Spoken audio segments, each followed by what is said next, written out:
Hi friends, welcome to Let's Talk with Goutham. Today we're going to discuss about one important concept, that is emotional intelligence. So what is emotional intelligence, and what are the benefits of having a proper emotional intelligence, and what are there are some negatives of having a healthy emotional intelligence. So we are going to discuss those points. So I took some points from Daniel Goleman's book and some other authors' books. So a couple of books I have looked into and collected some points, and I'm gonna briefly discuss about those points. Okay. As we progress, I'm gonna explain about those concepts according to my knowledge and ability. Okay. So emotional intelligence is the ability to recognize and understand our own emotions as well as the emotions of others. What the specific author is saying is that emotional intelligence is the ability to recognize. Okay, one should be able to recognize and understand. So one should be able to comprehend what's happening. Okay, understand our own emotions, our own emotions. First thing, in order to understand someone's emotions, you need to have a fair bit of idea about what's happening in your life. Okay, so there's a reason one needs to understand our own emotions as well as the emotions of the others. Okay, when we are able to decipher, comprehend, understand what's happening with our life, what's happening with us, and why am I reacting like this, and why my mood is like this. So when you have a fair bit of idea what's happening in your life, you will be able to, when you are able to judge, understand your own emotions, you will be able to understand in an empathetical manner other person's emotions also. So emotional intelligence is that quotient which enables you to understand your own emotions as well as other parties emotions. There are four core components of emotional intelligence. First one is self awareness. First one is what? Self awareness. Self management, second point, and social awareness, and relationship management. So what are the more four key components of having a healthy emotional intelligent person? Is that the person is able to, he is self aware, is about himself. So what are his strengths, what are his weaknesses, what are his capabilities, what are his traits, where he is lacking, where there is an edge for this fellow. So these points, these things, that person is aware. Okay, self management. An emotionally intelligent person will be able to manage himself. Manage himself means what? Manage his emotions, manage his actions, manage his responses, manage his reactions, the way he reacts to the stimuli. So different people will be reacting differently to the different stimuli. So this person will be able to manage himself, manage emotions, reactions, responses, all that stuff. You see that everyone knows, coming from the counseling and therapeutic mental health field, that we have something called as, there is a triangle of thought, emotion, and behavior. Whenever any action has to take place, that gonna stimulate, that gonna sprout from thought. So you are having a thought. So for example, you want to plant a tree, you want to have some trees in your garden or your backyard. So that's a normal thought. If you are emotionally connected, if you have some feelings for that thought, like you are associated, like normally we pray to the Tulsi Mata, so we have that emotional attachment to the plant Tulsi. So obviously, uh, what we gonna do, indirectly or directly, without my conscience, whenever I'm going for to buy some plants for my garden, I'm gonna look for some tulsi plants. Okay, I'm gonna have tulsi plant in my backyard. So I already have three or four, but I will try to buy more. Okay. Next thing, depending on the emotional attachment. Next thing, people think that these bonsai trees are very cute, and we can keep them in our offices, or we can keep in our living room. Okay. So people tend to have this emotional connect with some trees like banyan tree. So some people have in their religious scriptures. So if you place a banyan bonsai tree on your shelf, that's a good omen, or it's gonna ward off the evil eye. So there are so many conceptions about like this. So people have this sort of perception and conceptions. Based on that, they're gonna take the action. Okay. So people might think that some trees are gonna bring bad omen, so they're gonna avoid those trees. Okay. So thought and emotion and behavior. So whenever I have a strong urgent need, or when I have strong urgent desire with the thought, so I'm gonna act upon that thought. So automatically the thought is going to transform into action. On what basis I took the decision to act? On the basis of my feelings or emotions towards that thought. Okay. While we are gonna continue this discussion, I'm gonna explain bit deep into this emotional stuff. Okay. Self awareness. What are the four components of emotional intelligence? Self awareness, self management, and social awareness. Social awareness means like, so for example, where you are living and who are the people who are around you, and what are their mindsets, what are their likes and dislikes, and how should I conduct myself with these people and with the society. For example, there is a saying, no, be a Roman in Rome. So because it's a safe way, whenever you are living with those persons, whenever you are accompanied by a bunch of people, you need to associate with those people, you need to assimilate with those people, you need to give a feel like in order to become one of those people, you have to give that. So I have similar taste, similar thought process, similar everything. No, at least pretend. Why? Because whenever we travel, whenever we go to a new place, so it's a cultural shock. We cannot understand that's what's happening, why these people are eating like this sort of food, or why they are dressing like this, and why they have this. Some may take offense that why these people have this rude kind of behavior, which is normal to those people, but it is a bit rude to us. Okay. So we just have to, we should be socially aware where we are living, and those people who are around us, what are their likes and dislikes, and what their thought process, and what their cultural practices. So social. And relationship management, this is the most component, key most component of a person's life. If you are bad with your relationship management, however successful you might be, however charming you might be, however wealthy you might be, however healthy you might be, so you're gonna lose all those beautiful traits and qualities, because you doesn't have the ability to manage your relationships. So the world starts and ends with the family. The world starts and ends with the people we live with. Especially, it's about the people you are sharing your life, your wife, your husband, and your children.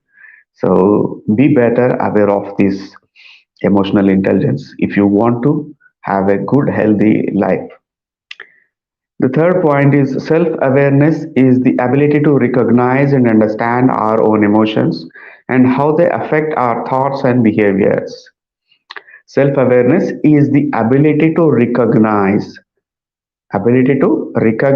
and understand our own emotions and how they affect our thoughts and behavior. What we have discussed previous point, the same similar. So when you are able to understand your own emotions, your own thought process, and your own behavior. What I said, thought, emotion, behavior. Sometimes you might feel that why the hell I'm behaving like this? I shouldn't have spoken like that, or I shouldn't have behaved like that with my friend or colleague or with my family member. That you might not be able to comprehend your own behavior. So it is better to have a proper emotional intelligence in order to understand your own emotions, your own thoughts, and your own behavior. The fourth point is self management is the ability to control our emotions and behaviors in response to different situations. So we might try to be a calm, composed. We have an agenda, we have a plan towards our life, and we want to achieve that. But the situations are not in our control. You see that even sometimes emotions are also not in our control. But better we should get this grasp of this idea, this key thought that situations are not in our control, not every day. Okay, so self management is the ability to control our own emotions and behaviors in response to different situations. It's simply stating that how we conduct ourselves with others, how we conduct ourselves. So when a difficult situation arises, so how you going to deal with that stuff? So this point is discussing about that concept. Okay. And the fifth point is social awareness is the ability to recognize and understand the emotions of others as well as the dynamics of social situations. You see that sometimes uh, I I also went through this cultural shock when I went to a particularly dominant, a particular religious area. So people were beating themselves and they were bleeding and all that stuff happening. First time in my life, I witnessed that kind of concept. And even the parents are encouraging small children to do that act, and they are bashing with the knives and all that stuff. That's some religious or cultural stuff. At that time, I was not never aware of. Okay, so that was a cultural shock for me. So it took some 1 day to recover from that stuff. So on that time, I started judging those people. "Arey, why these people are behaving like this?" And because I doesn't have an idea of what is the importance or what is the emotional connection with those rituals, I started judging those people. But later on, when I read the scriptures and when I read the whole history and all the concepts and what the reason they are doing that practice or that stuff, so I come to know that okay, it's an emotional that is an emotional part of their life. They are feeling sorrow, they are feeling sad. So in order to vent it out, in order to feel that sorrow, they are doing that particular act. So it might look violent to me, it might shake my conscience, but it's part of their life. So what we can do, respect those cultures, let them have what they want to do. We shouldn't be judging anyone based on their choice of food, religion they practice, and their cultural, uh, what we can say, riti rivas. So let them have their own whatever they want to have. We shouldn't judge. We shouldn't judge. We shouldn't judge. Social awareness is the ability to recognize and understand the emotions of others as well as the dynamics of social situations. Social situations, like what I said. So in previous point, that was a cultural shock for me, and I was in a new place, and I was not aware of that this thing, and I felt like okay, that was a bit overwhelming me. In order to recover, I took 1 day. Sixth point is relationship management is the ability to build and maintain positive relationships with others. What he are saying, positive relationship with others based on effective communication and collaboration. You see that we all communicate. We communicate by using a particular language of medium like Telugu, that is my mother tongue that I use directly with my daily in my life, with my parents, with my friends, and with my colleagues. I do it. And Whether I am effectively communicating, I don't know. I am communicating. Every person, every living organism has the ability to communicate. So people tend to say that animals doesn't have a voice, but they also have a voice. They are communicating with their body language. They are communicating with a body language. Whenever you see a dog, if that is in need of food, when that is in need of your attention, whether it is wants to play with you. So a simple thing that you can observe that any animal, especially the dogs, that's going to protrude in front of you and with these front legs. So that's a gesture of let's go and have a play. I'm hungry, feed me. So I need your attention. These sort of things are there. Okay. Animals also have a language, they have a communication, but they are using it as we are not able to decipher what they are saying. We are not emotionally connected with those uh, things. Relationship management is the ability to build and maintain positive relationships with others based on effective communication and collaboration. You see that uh, effective communication and collaboration. So, whether you have some 10 people working under you and you want to finish a task and the task is pretty overwhelming and you cannot finish that task in specified time, so what you want to do? Any normal person who is an owner, who is a boss, is going to say that okay, I'm going to come and say that I'm going to order you that you have to finish this task from within 2 days. I need to i need to have this on my table. Okay, but an emotionally intelligent person will gonna delegate the task to the particular persons. Okay, there is a candidate called Raju. Okay, Raju, you are an excellent person, so I have the faith in you. You want to finish this task, this particular portion of the task in 1 day. So if you want to finish that, and we're going to very happy, and it's going to improve our team's reputation.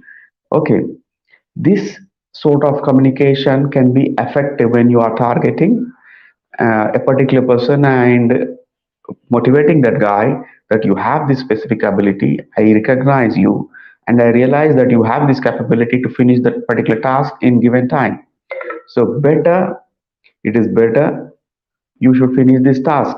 Okay, and a normal person who is not doesn't have any emotional intelligence is going to come and say that no matter what, I'm gonna I want to have this task finished in 2 days, and he's going to be very rude with the employees with an authoritative tone. He's going to talk. So this is the drawback of an unemotional intelligent person. Let's see the seventh point. High emotional intelligence has been linked to better leadership skills. So a person with high amount of emotional intelligence is going to have what? Is going to have a better leadership skill and improved communication. What we have discussed in previous point, the way is going to communicate will be on par with everyone. Okay, improved communication and higher job satisfaction, because uh, he's gonna yield 100% from everyone, and he's gonna yield 100% from himself. So obviously he will be having this job satisfaction. Emotional intelligence can be developed and improved over time through self reflection. So, emotional intelligence is not static, it is dynamic. Our IQs are static. So, we are born with certain IQ levels, and so we're going to learn some new skills, we're going to learn some new concepts, and we're going to learn new logics and how better we can improve those logics in our life or in our work or in our daily routine. That's all. It's all depends on the sort of background you are coming from. There is something called as nature versus nurture. So by default, by nature, you are blessed with some portion of IQ, and when you are growing up, you're gonna learn some skills and some new logics, some new tools. So that's going to you're going to improve your soft skills, but you cannot improve your IQ. Your IQ is fixed. So till 18 years of age, after 18, there is no improvement of IQ. So that's static, that's stuck. But when it comes to your emotional intelligence, it's dynamic. It can be altered, it can be improved, it can be updated, upgraded. Okay, a person who has failed in an examination and might feel that depressed, like I'm waste, I cannot improve in my life, I'm not able to crack this simple examination. He might having all these thoughts, but later on in his life, with proper emotional intelligence, when he learned the new concept and how to handle his own emotions, he might crack an even IS job also. So depending, your emotional intelligence is constantly growing. So it's like muscle. Whenever you are flexing your muscles, obviously that muscle is gonna grow because the the muscle has the ability to expand, improve, update. Like your emotional intelligence is also kind of a muscle. Okay. Emotional intelligence can be developed and improved over the time through self-reflection. What is self-reflection? So the humans, we have this consciousness saying that like I'm gonna reflect what I have done, whether I did a good job or a bad job, whether I was correct, whether I was wrong, whether I could have behaved differently in particular situation, whether I could have avoided the situation. What if that situation didn't arise? Okay, for a matter of fact, in my imagination, if what if it didn't happen? Like all this stuff was running in our mind. Okay, that is called self-reflection. Self-reflection about our own thoughts. So why did I act like that? Why did I behave like that? We are trying to assess our own emotions. That's self-reflection, and nobody is there to say that Gautam you did wrong, Gautam you did right, or Gautam you were guilty. But our own consciousness is gonna give the idea that Gautam you did a pretty bad job. So that's the self-reflection. So what I can do, how to improve? Mindfulness practices. Mindfulness. So people trying to think that this mindfulness is a new concept, but mindfulness is part of our Indian culture. It's part of our meditation practices. It's in a way it's a kind of dhyana. So people in previous days they used to focus on particular deity. They used to be mindful of that particular person. Or later on when the Buddhism entered and so many developments happened, and it turned into it's focusing on your breath. And in some part of some cultural people, they practice this Raja Yoga, and they focus on the Brahman in their head, and they want to focus on this center point. Somebody going to focus on their top of their head. So somebody is focusing on particular topic. So in this mindfulness, we are mindful of a particular aspect. So for example, I'm mindful of my breathing. So I'm mindful of whether there is a saying called, to explain simply, right now I'm gonna take 2 sips of water.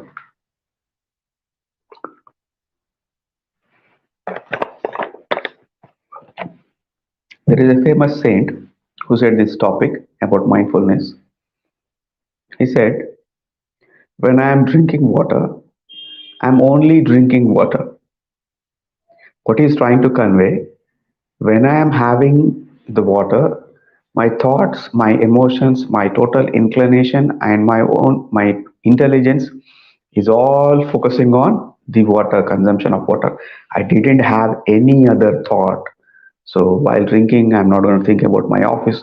While drinking, I'm not going to think about my spouse. While drinking this water, I'm not going to think about what's going to happen in my life. What about my next promotion? Okay, I got so many debts, how can I get rid of those things? And oh my god, I missed this month's EMI. I'm gonna deal with that stuff.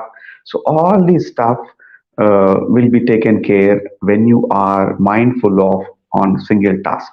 So it's all about dedicating your thought on to a single thought process, single task. You are giving only single task. Okay, mindfulness, that is mindfulness practice. Second thing, that there is something called as body scanning in mindfulness techniques. So you're going to scan your body parts, like the sensations, what's happening in your body. There's so many times where that we are not able to realize what's happening in our body and outside of our body also. So we're going to focus from the tip of the toe to top of our head. So we're going to scan each part. So whether I'm touching my feet on the floor, am I using whether the floor is cold or whether it is bearable, whether I'm able to sense it. So after certain time that we will lost all these sensations coming from the outer external stimuli. So we are mindfully being aware of our own sensory reception. So it's in a way we can say that we are being aware of sensory reception. Okay. By mindfulness practices and feedback from others, this is the most important thing. So people tend to what they do, they doesn't take any feedback from a particular person. And some people they doesn't appreciate if somebody gives you feedback. For example, a feedback is a great tool in order to improve our progress and uh, in order to update our skills. So, for example, in a way, we receive bad feedback from the social media. So, don't go by the social media feedback. So, who are these close quarter people? Your family members, your immediate neighbors, your colleagues, your close friends, and your well-wisher. You need to have a mentor in your life. You are working on a particular task. You need to choose somebody as a mentor in your career or whatever path. So depending, so you have to value those people's feedback. Okay, you doesn't have to pay heed to every Tom, Dick, and Harry who's going to comment on your social media feed, or how you're going to dress, how you're going to talk, and they have so many opinions on your accent, the way you dress, or your facial features, and all that stuff is happening. I'm not saying that you need to be paying heed of that, but you need to be aware of feedback from the people who value you, people you value. Second, people who value you.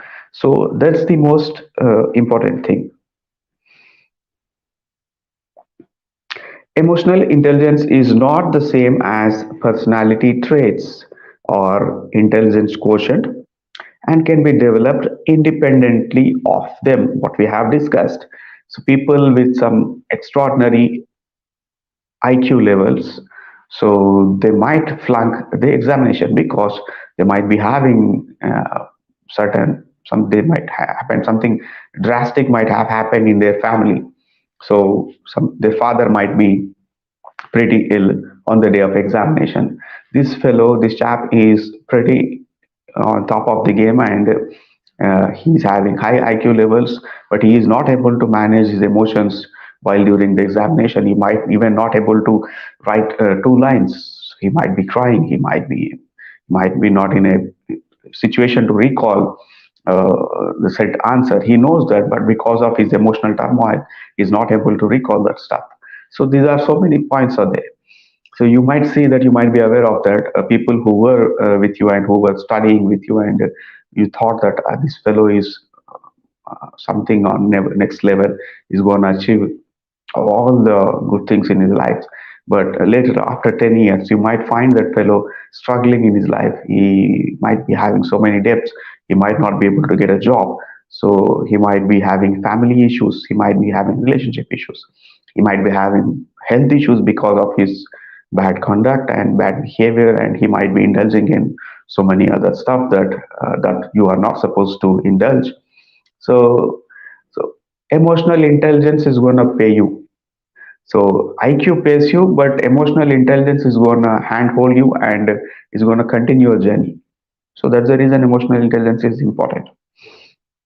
In the workplace, developing emotional intelligence can lead to better teamwork, more effective communication, and a greater success in building and maintaining positive relationship with co-workers and clients. In workplace, developing emotional intelligence can lead to better teamwork. So what we have discussed in previous points. So better teamwork when you are able to analyze, understand your own emotions, then when you are able to understand your teammates' emotions and what they are going through, that you might feel that okay, somebody has and asked that okay, Gautam, I want to take leave for 2 days. Why? My wife is pregnant. So your mother-in-law is there to take care of, your father-in-law is there to take care of. And what's the need of you going there and staying with her? You might say that because you want to get rid of this particular pending work. But when you are emotionally inclined and when you know that your wife is also has been through that stuff, and there a man needs to be there and a husband, proper loving significant other person needs to be there in order to give her confidence, in order to give her the emotional stability boost. So you might feel that okay, Ramesh, you are asking me for 2 days, but can you manage that task in one day? If it is possible, I will be very happy when you if you're going to return in one day. Uh, so he's going to say that no, no, no, I need to 2 days. I need 2 days. I have pretty some of that stuff is there. I have to deal with all that stuff also. So you might say that okay, all the best, take care of your wife, all that stuff. When you are able to communicate with this level, when you are able to understand that that they are important, what's happening in their life, that is also important. I've also understood that, even I also been through that stuff. So when you give that idea to those people, they're going to respond in a positive manner. They're going to work for you, they're going to work for the team. More effective communication. So it's not a simple communication, effective communication that yields results, that yields productivity, that yields, that's going to create a brand image of yourself. So people generally communicate, but they doesn't have that. You might say that there were 100 people in your office, and you have changed your office. It's already 2 years past, and one day some of your colleague might bump into you and say that, hey, do you remember that fellow Akash? You might not be able to recall that Akash, but you might be able to recall a fellow called some Joseph or some XYZ candidate who always used to come late to the office. It might be a bad example, but he has created a brand for himself, who used to leave early from the office, and who always used to chat with the woman on the office, and is also every time you might, if you want to find the guy, you might be able to find the guy in the cafeteria area or in the smoking zone. So he has a bad reputation and bad brand. I'm giving a bad example, but understand that that fellow has created a brand of for himself. He has a particular image. So all the people might not be able to recognize everyone, but this Joseph fellow, everybody is going to recall. Oh, okay, I do recall that fellow Joseph. He used to be very funny and all that stuff. Okay, so you need to have a positive brand image also, no? So somebody works very efficient, somebody might be very empathetic with other colleagues, and somebody is very forthcoming, and whenever it's time to give anything, so he doesn't have any inhibitions to share his knowledge, and the person who is not insecure that okay, oh my God, I'm going to share this knowledge to this with people, I'm going to lose my job, or I'm not lost my special ability. Why should I care about these people? People who are like that, people who are one step ahead in order to helping these people, they have this positive brand also. Okay, more effective communication and greater success in building and maintaining positive relationship with co-workers and clients. What we are discussing about positive relationship, when you are in a damn team, that you are bound to have a relationship of or any like or dislike, or just general hi bye namaste namaste kind of communication, or just you need to get this job done. So for that self, heck of sake also, you need to communicate with the particular person. Okay, but effective positive relationship with the co-workers and the clients, if you are emotionally intelligent and if you are emotionally aware of the things about that person, their needs. A particular lady is a new intern arrived in your team, is just college passed out, and how to handle that girl. So she might not be technically aware, she might not be great communicator, she might be having so many apprehensions, she might be the whole office structure and the office politics. No, politics is a big part of office life. So people trying to sabotage your chances or your career. So this thing happened so many times in so many persons' lives. So these all things that the girl might not be aware of that stuff. No, you should be able to understand that, okay, these are the things in our office. This is the work culture. So when you are able to give that information, when you are can act like a guide to that person, so obviously the relationship and the relationship will be positive with the co-workers. Okay, let's see what are the benefits of having a proper uh, emotional intelligence. If you are an emotional intelligent person, what you gonna achieve in your life? Okay, so better self-awareness. High emotional intelligence can help individuals better understand their own emotions, so they are able to understand their own emotions and their own strengths. So they're gonna think that these are my real practical strengths. So people are assuming like that I have better coding capability, but I am not better in coding, that they are not aware of that. But my strength is to deal with the people, delegating work, and getting best out of from the people, and being nice with the when you are about learn when you are aware of your strengths, that you're going to play on to the strength. Okay, and weaknesses, it is the most important thing, that you might be there is a scant necessity to understand your strengths, but there is a bigger necessity to understand your weaknesses. So when you are able to decipher that this is my weakness, so you will try to avoid those situations, or you will try to improve that particular task, that is skill. You're going to learn new concepts, you will be more cautious about handling those things. Okay, you need to be aware of weaknesses. This can lead to improved decision making.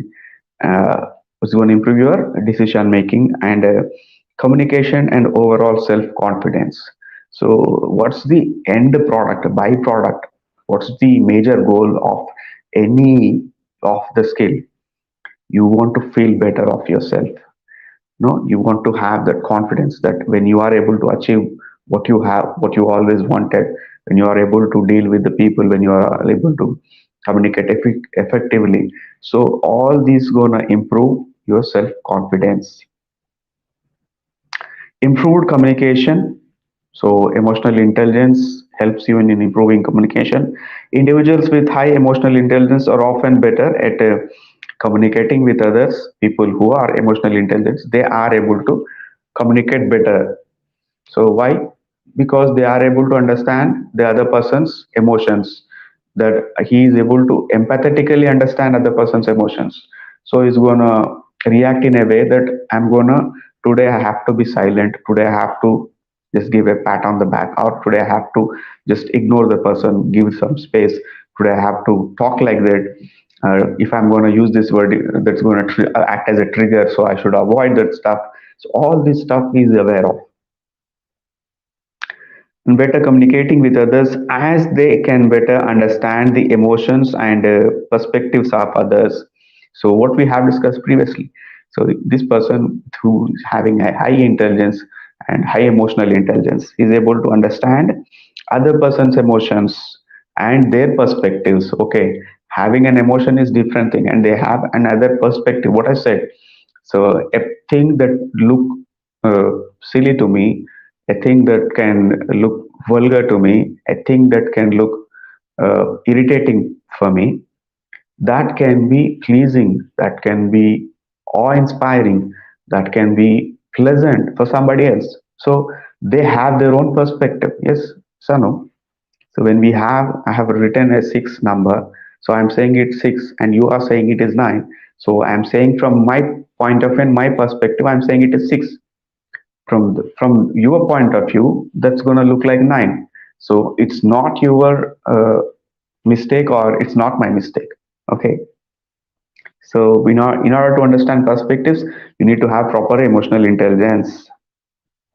This can lead to more effective communication and collaboration in both personal and professional settings. In personal as well as professional settings, we are not discussing about just getting more work from our colleagues and getting more from our friends. We are discussing about the relationships. We are discussing about in general, how we can be more happy in our life. Because whenever you are happy inside, whenever you are happy with the family persons, when you are happy in your relationship, when you are happy and satisfied, content with what's happening in your life, you are happy also. Better relationships, obviously. Developing high emotional intelligence can lead to more positive and fulfilling relationships, as individuals can better manage conflict. So conflicts are unavoidable situations in our life. So I have an inclination, or I have an ideology of North Pole. So my wife is having an ideology of South Pole. So we might be a husband and wife, but we are totally different. So she's having some other thought process. I am having an ideological process. If I got married to an leftist or communist woman, so I'm a spiritual guy. I'm a Sanatani person. I'm Khattar Hindu, and I have these daily rituals, and I have to do go through this. That my wife comes and says that, "Arey, what the hell? What you're doing? Can't you do that? Why are you?" All that stuff she might say that because she's not ideally inclined. So there is a conflict. No. So how to understand, how to manage those conflicts also going to help you when you are having high emotional intelligence. Okay. Uh, Better relationships, developing high emotional intelligence can lead to more positive and fulfilling relationships, as individuals can better manage conflict. So conflicts are bound to happen. How to manage those conflicts, and can better manage conflict, understand the emotions of others, and build trust and empathy. So when you gonna have the trust that, okay, I respect your thought process, I respect your ideology, and I am not going to say anything about your thought process or ideology. I'm also having a thought process and ideology, until unless it is harming anybody, until unless it is harming our relationship. Let's we shouldn't discuss, give some private space about this stuff. So you are not into spirituality, I'm not, I'm into spirituality. Let's just avoid this discussion. Let's accept, and let's avoid this concept. We might say that, okay, when you are having a healthy relationship, when you are able to understand other person's point of view, okay, I'm going to avoid this discussion with you. We can talk of n, we can talk about n number of things. No, build trust and empathy.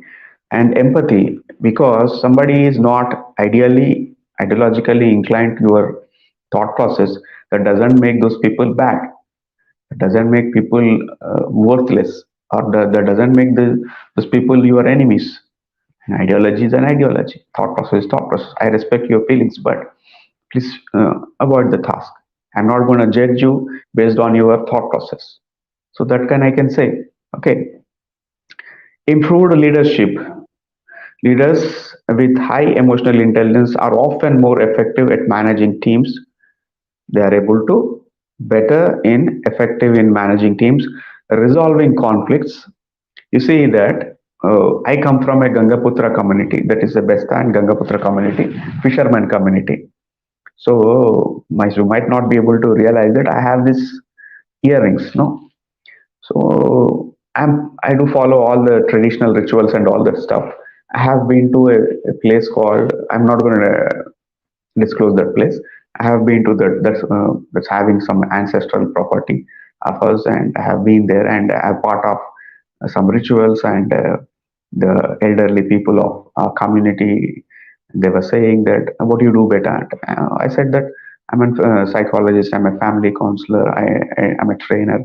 I do with all this stuff, and so they were shocked and flummoxed that you are not married, and how come you are able to deal with family counseling, and you are not able to understand, you are, how can you are able to deal with those big people? So I said that I have read, I experience, I have this 6 years of experience in the family counseling, and I worked as an intern under some senior psychiatrist, under second, and under some senior clinical psychologists, and I have learned some topics from them. And I do constantly attend workshops. I do constantly try to learn new concepts, and try to understand what's happening in their lives. So I do the things work like that, I said. And they were like, they were not able to deal with some particular young couples issues, and so they have this panchayati routine, and they will sit, the all the elderly, they will sit, and the person who's gonna take over all the proceedings is the headman of that panchayati, and is going to have these earrings, and is going to, in previous days they used to wear the pagdi, but nowadays they are not going to use that. So they are simply, he said that people who do this sort of job, people who are in a position to give a positive feed, or people who are there to uh, settle the issues of a family disputes or any other dispute. We call them as some XYZ, and they are going to have these earrings. So I said, okay, but I have been practicing this stuff from the past 6 years now. So he said that, better you, we gonna, what we're gonna do, please do us a favor. So you are not living with us in this village, but try to have earrings. So this, they revealed another story that your grandfather, from my maternal grandfather and paternal grandfather, both used to do the same work. So they never, on those days, like 80 years back, my paternal grandfather is 100 years, or some, he died in 1955 or 57, way long back. And so they used to do the stuff. Okay, I felt like happy, and that's the reason I'm having these earrings. No, it's a small inside story. Might not be important for you people, but I tried to. I couldn't control that stuff. Improved leadership, leaders with high emotional intelligence are often effective at managing teams, resolving conflicts, and building positive and supportive work environment. This can lead to greater job satisfaction and higher levels of productivity among the team members. So at the end of the day, everybody is worried about the productivity. So if you are having a good amount of emotional intelligence, at the end of the day, the team that you are leading, or in your own life, in your job or in your business, the productivity is going to improve. Better stress management. This is the key component of emotional intelligence. Individuals with high emotional intelligence are often better equipped to manage stress and remain calm under pressure. This can lead to improved mental and physical health, as well as better performance in high pressure situations. Better equipped to manage stress and remain calm under pressure. So, this is the most hard task for any person. So, remaining calm under pressure. So, when the pressure, stress gets better out of you, so you might turn into a different person. So, I'm going to reveal about a simple story of mine. So, I was in some sixth standard. Our maths teacher was like an angel, and he's always used to come to school, and he's always used to be pleasant with the kids, and he's always used to be nice with us. And by the way, I have studied in a Telugu medium school, so we used to call the teacher as Acharya, Acharya, Acharya. We have this. I have read in, I have studied in Saraswati Shishu Mandir, so we used to call him Acharya, Acharya. So he used to be very nice, and he's in mid 40s. So one particular evening, I was going from a street, and I didn't know that my teacher's house was there, and he was totally irritated. He was shouting, he was throwing all the things in his house, and he was beating his wife. And there was an elderly woman in his wife. I don't know who was she, and he was beating her also. And he was yelling, and he was punching the walls and what sorts of nonsensical things. Or kind of, I didn't able to understand that what's happening with this guy. And I thought that this was an angel, but he is being so rude with the family. I didn't know. Later on, after time passed, so we got to know that I judged him on that day. That was a bad behavior. But later on, when we were able to realize that the teacher's wife cheated on him and she's having an affair, and she sold whatever jewelry she had, uh, and given money to that particular person. So he was irritated. So looking at one particular situation of person's life, we shouldn't judge. Just one bad apple is not gonna make rest of the basket bad. Okay, see, one need to understand that. Greater empathy, developing high emotional intelligence can lead to greater empathy and compassion for others. So it's going to improve your compassion for others, and which can lead to more positive interactions. Yes, when you are more compassionate, and when you are not judgmental, when you have decided that I'm not going to judge this person looking at this episode, so I might not be aware of other aspects of this person's life, so I'm not going to judge. I'm going to be normal with this person. I might be apprehensive, I might be restrained in my communication, but I will maintain the communication, which can lead to more positive interactions, greater understanding, and improved support for those in need. It's going to improve your positive interaction, greater understanding, and improved support for those need. Overall, what's going to improve if you are having better emotional intelligence? It's going to improve your self-awareness.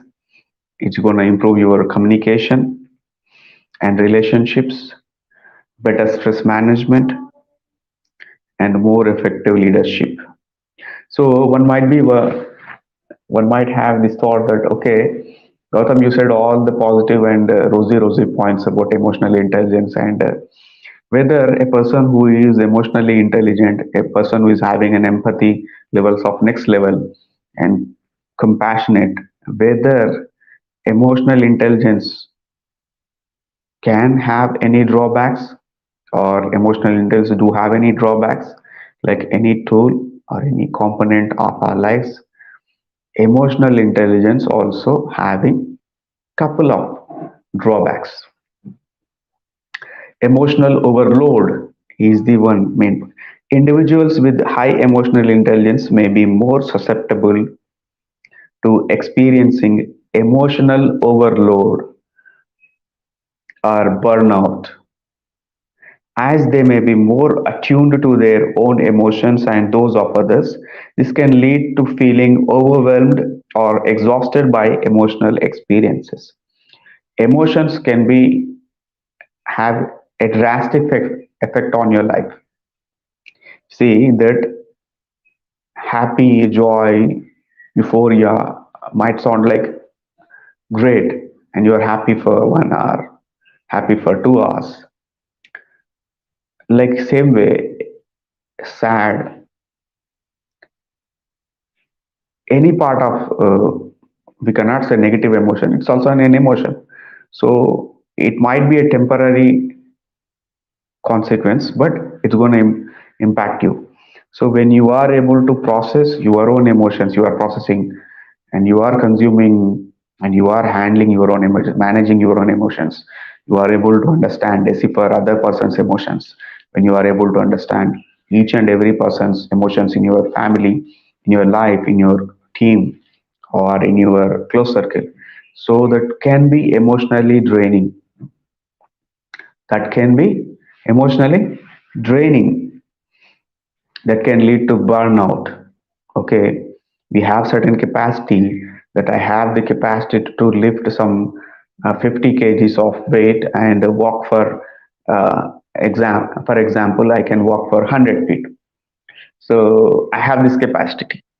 But there is a time, there is a task, and there is a situation that I have to walk 500 feet.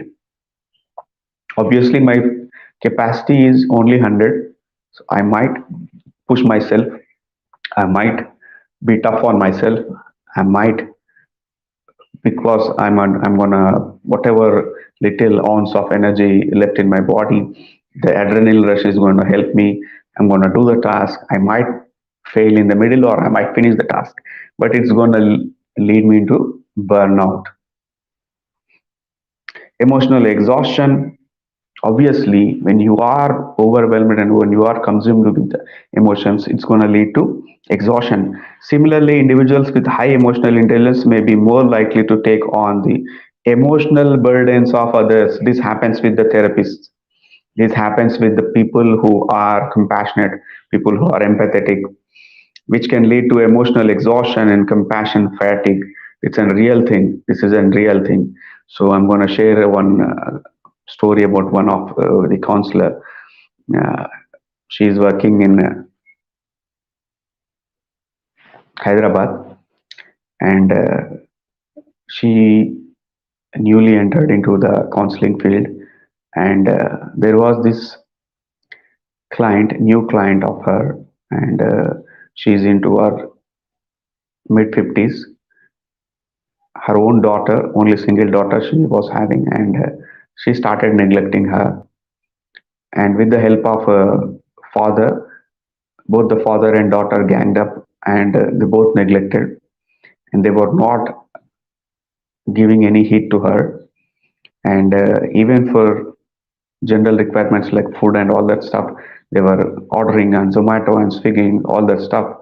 And husband is, because there is no one to stop, and wife is also not in a position to stop. He was having an affairs, and he was bringing new women into the house, some people, and he was consuming like anything, alcohol and all that stuff he's doing in his life. And she can't understand, and she doesn't have any other source. She cannot go to somewhere, and she was trying to change these people. She was trying to address the issue, and husband was out of the control, and the daughter is all supporting his actions. Papa, you want to bring one woman, you have to, all that stuff, wokeness happened in her life. And she was also, because father is also that liberal, and he's given full liberty to the girl, and she's also indulging in so many things. And they were sound, they were happy and wealthy family. But this woman was not able to understand the new situation that arose in her life. So this new counselor, and she was like living near in her colony, and she started doing the therapy, and she was totally dependent on her, and she cannot go anywhere, and she always used to come to her and vent emotions, and she couldn't handle the situation, and she felt so depressed. And every time she comes and arrives and she narrates the story, and she used to go to the depression. And at last, because of that emotional exhaustion and compassion fatigue, and she entered into depression. And there was like, we had to admit her in some psychiatrical hospital for at least 20 days, because she was attempted two three times suicide. And we said that, okay, you are in this profession, but you need to understand that we need to have a barrier. You shouldn't allow anyone to, if something happening in her life, that's okay. There will be some other person to help, but not at the cost of your life. Not at the cost of, you shouldn't allow anybody to too much depend on you, or you shouldn't take that amount of emotional burden, like listening to somebody's story or their issue 40-45 minutes, and scheduling next thing is something different. But this lady was like, Daily 2 to 3 hours she used to come and she used to sit with her and she used to vent what's happening in her life, and it costed her. So one need to be very aware. This might happen with anybody, not in only psychology or counseling, any field. This can happen with anyone. So generally, boys, what they do, because some girl comes and says that, okay, my boyfriend ditched me or something happened in my life, so they want to vent it out. So out of some curiosity or interest, some people who doesn't have that emotional capability or emotional intelligence, whenever they observe, uh, they're gonna be at the receiving end. So one needs to be aware of where to cut our barriers, where to stop, because this is a small insight. Over analyzing. Individuals with high emotional intelligence may be more likely to overanalyze situations. Look, when you are aware of your own emotions, when you are aware of other person's emotions, you might think that you are feeling in a certain way. You are having certain thought process. You are having certain ideology. You are feeling particular emotion in this portion. So you might assume that other person also having same sort of, when they are when displaying certain, when they are exhibit an overt behavior, you might understand, you might get, you are not able to talk to those people, but you are deciphering it. Okay, he is emotionally aroused, or he is in a depression, or he's in a depressive sad mood, or he's having an anger bout and all that stuff. You are analyzing constantly. You are in an analyzing mode. So you are scanning for these emotions. So overanalyzing. Individuals with high emotional intelligence may be more likely to overanalyze the situations, particularly in terms of emotional dynamics involved. This can lead to excessive rumination, underline this point, excessive rumination. So you might feel like that, your partner said that today's food was bad, or a bit salty, or not up to the mark, or felt like throwing after eating that stuff. So it's going to hurt you. So it's an one day episode. People who are uh, over empathize, people who are compassionate, they might ruminate about that stuff for months, whenever they are sit quietly in calm, and they might have this thought that, okay, I felt bad, I let down my partner, so I'm pretty bad, I'm not good for nothing. All these sort of things might come in her mind. Okay, this is called rumination. So keep on pondering on single negative aspect. Keep on in a loop mode. You are trying to analyze more critically, more critically, more critically, more critically, more critically. So it's like an infinite loop. So this can happen. Analyze situations, particularly in terms of emotional dynamics involved. This can lead to excessive rumination or anxiety, particularly in situations where there are complex, ambiguous emotional dynamics. Difficulty setting boundaries, what we have discussed. Difficulty setting boundaries. You are compassionate, you are caring, and you doesn't know where to stop. Being compassionate, being empathetic also need to have some certain boundary. You cannot empathize beyond your capacity. Look, we are living in India, 140 crore people are there. When you are traveling in a train, you will encounter certain people with a disability, certain people with some other issue.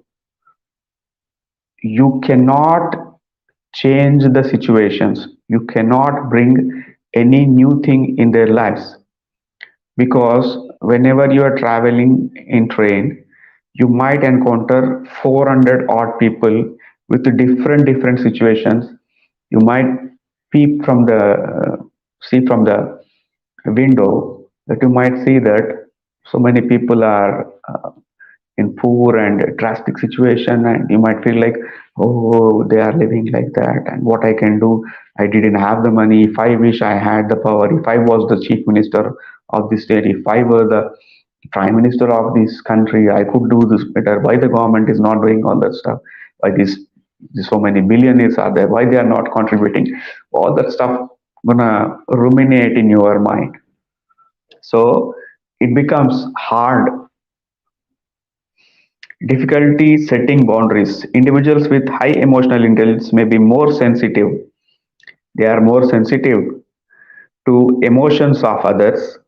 Okay, which can make it more difficult for them to set boundaries or assert their own needs. Assert. So when you are sensitive, when you are uh, kind, that you might not be able to say no.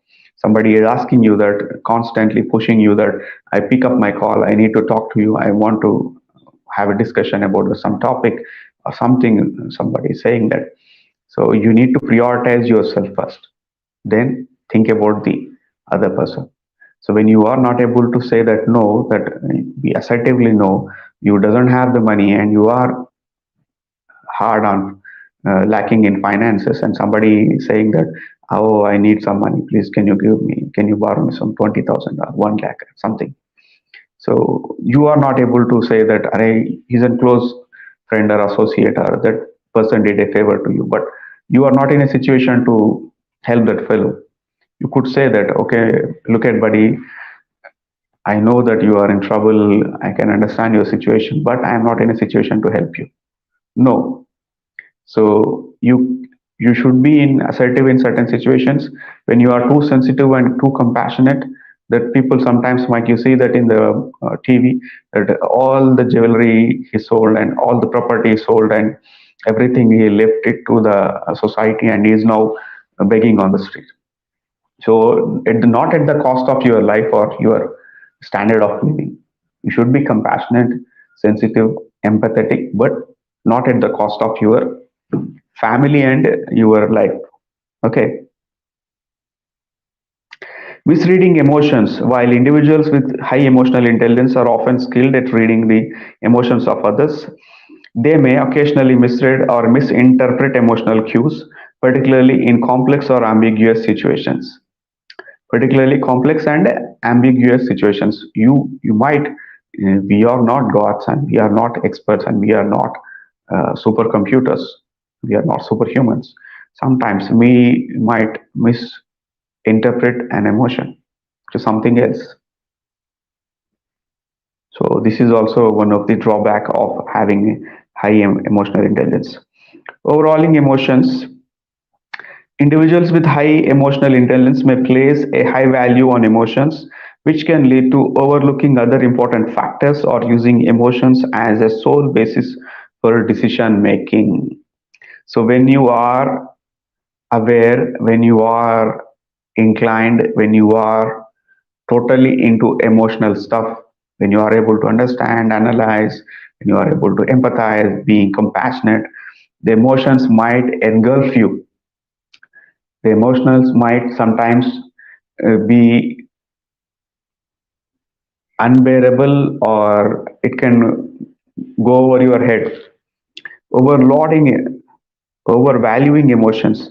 Individuals with high emotional intelligence may place a high value on emotions, which can lead to overlooking other important factors or using emotions as sole basis for decision making.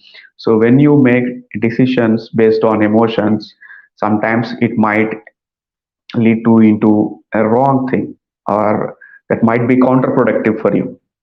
For example, like people say that, okay, something happening in some part of the country, let our government give them the money, whatever resources we have. Okay, that's certain extent, that is okay. If people say that, okay, we have to dedicate some amount of budget or 10% of our budget to that country because the people are suffering. So obviously, the main sufferers will be people of this country. So because you are emotionally took the decision to help those people, they are okay, they are uh, saved. But your country people gonna suffer. So whenever we are taking decisions, sometimes we need to be very practical. Having after discussing all that stuff, but still what I say is that be practical, be empathetic. Both, like a coin having two sides. You should have compassion, empathy, emotional intelligence on one side, and another side you need to have this IQ, pure logic. What's practically good for me? What should I do? What's better for me? All that stuff. There is this saying in English, no? There is this concept. People say that uh, your mind or your brain will be thinking always logic, but your heart is always looking for emotions. So think with your mind, think with your brain, be logical with the brain activity, but take some decisions depending on your heart. Okay, so you need to differentiate in which area I should be emotionally inclined or I should listen to my heart, in which area I should listen to my mind. So there is something called as logical brain, there is something called emotional brain. There are so many hypothetical theories about this logical brain and emotional brain. So we're going to discuss those concepts in future vlogs. So thank you guys. Thank you friends. So this is my first English vlog. So I have attempted to do it. Somebody requested me. So some North Indian friend of mine or generally somebody I met on social media. So he requested saying that, okay, Gautam, can you do it in English or Hindi? Okay, I said, okay, I will try. I will give it a try. But let's see that with the time I'm going to improve whatever the drawbacks or whatever the negative points might be having in this vlog. I'm gonna with the time, with the passage of each day, with the passage of every next episode, you're gonna improve. So that's it, friends. Take care of your families, take care of yourself, stay strong, stay safe, have a nice day. Namaste. I'm gonna signing off. Thank you.